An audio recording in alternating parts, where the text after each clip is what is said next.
It seems like almost nothing can get in the way of Bitcoin's epic run. For the first time ever, the cryptocurrency has pushed past $7,000, a run that has, so far, proven a number of heavyweight naysayers wrong. We have these criteria for determining what a bubble is. In other words, we take these criteria. I won't get into them because it'll probably take too long. But these criteria, and we just define a bubble based on those criteria. Bitcoin is a bubble. I think this is Enron in the making. That's because it's used for illicit purposes, and so it's just not a real thing. And eventually, it'll be the emperor without clothes. The price of Bitcoin plunged when the CEO of banking giant JP Morgan, Jamie Dimon, made those comments back in September. But it was also reeling at the time from a crackdown on exchanges in China, one of the largest cryptocurrency markets in the world. And even though China hasn't changed its mind, Bitcoin has come roaring back. Institutional investors like pension funds and mutual funds can now indirectly invest in Bitcoin through futures trading. That announcement earlier this week helped push the total global value of Bitcoin to more than $121 billion. Many call Bitcoin one of the biggest market bubbles since Holland's tulip mania back in the early 1600s. But here's the flip side to that coin. Some see the digital currency as the future of money and a threat to the entire banking system as we know it. And if those predictions come to pass, we may only be scratching the surface of Bitcoin's future value. For more on what's driving Bitcoin and why it's such a roller coaster of a ride, we're joined by Robert Sluymer. He's the Managing Director of Technical Strategy at Fundstrat Global Advisors. I want to start with a quote by the CEO of Credit Suisse this morning, saying that Bitcoin is, in his words, the very definition of a bubble. What do you say to that? Well, it's interesting, Peter. Bubbles are things that are very difficult to identify when you're in them. If you think about the past bubbles that we were aware of, that we know of, technology, think about the materials bubble in the late 80s.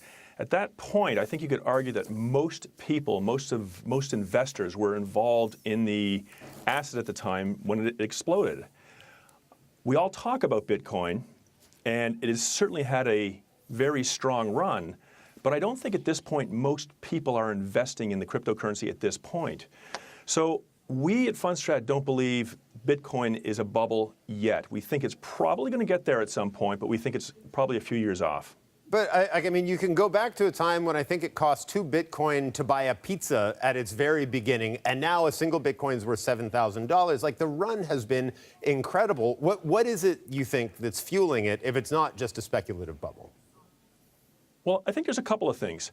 Let's look at the global excess liquidity driven by central bank balance sheet expansion, right? A lot of capital has been looking for a place to go.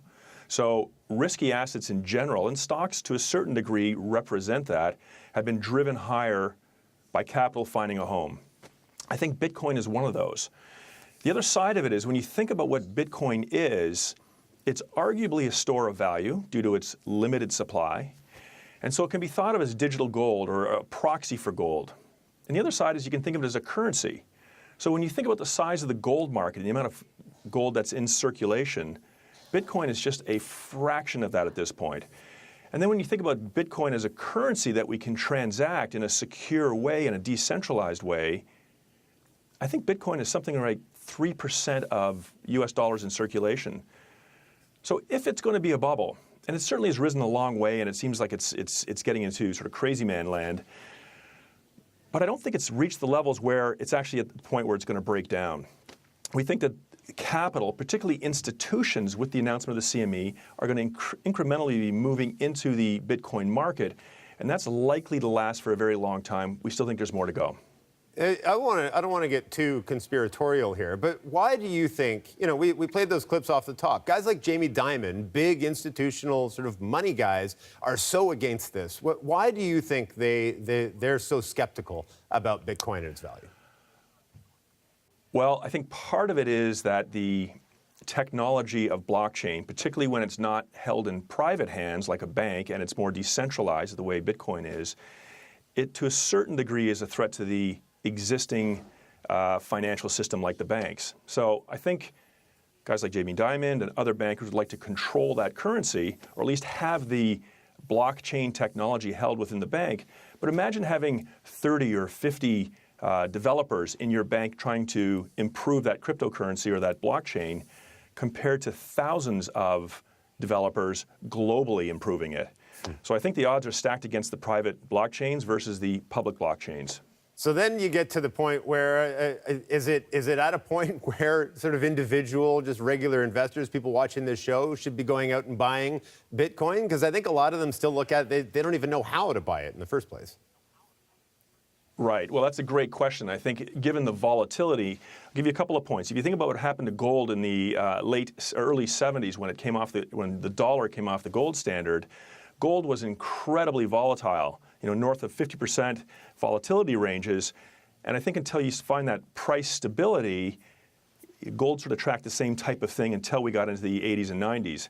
Now, for Bitcoin, I don't think this is something that we're going to be putting in widows and orphans portfolios. It's a very volatile asset class. It's not appropriate for lots of people.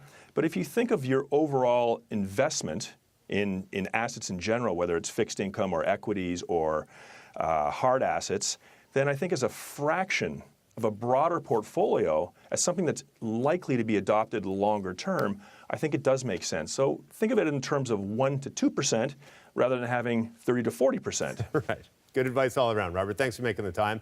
Robert Slimers, the Managing Director of Technical Strategy at Fundstrat Global Advisors.